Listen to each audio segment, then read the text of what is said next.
Ever downloaded some insane Vegas Pro presets?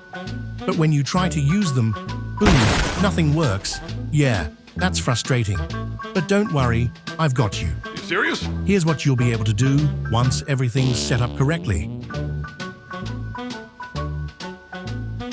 In this video, I'll walk you step by step through how to install presets properly in Vegas Pro.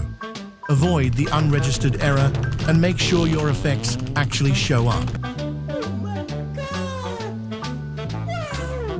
If you're only here for the fix at the end, feel free to skip ahead. But I recommend sticking around for the full setup to avoid missing any crucial steps. Alright, let's get started. First, download your presets. I've got some free packs linked in the description if you want to try them out.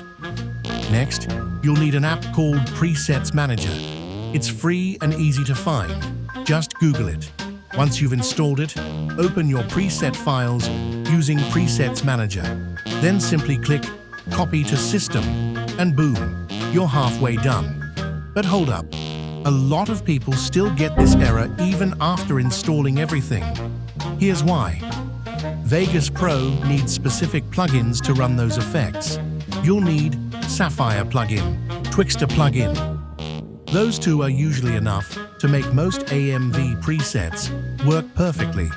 Now, I can't exactly tell you how to get those plugins, but let's just say some people get creative. Once those plugins are installed, your presets should work with no issues. You can now start creating those smooth, dynamic transitions like a pro. If this video helped, give it a like and drop a comment if you ran into any issues. And don't forget to subscribe. More Vegas Pro and editing tips are on the way.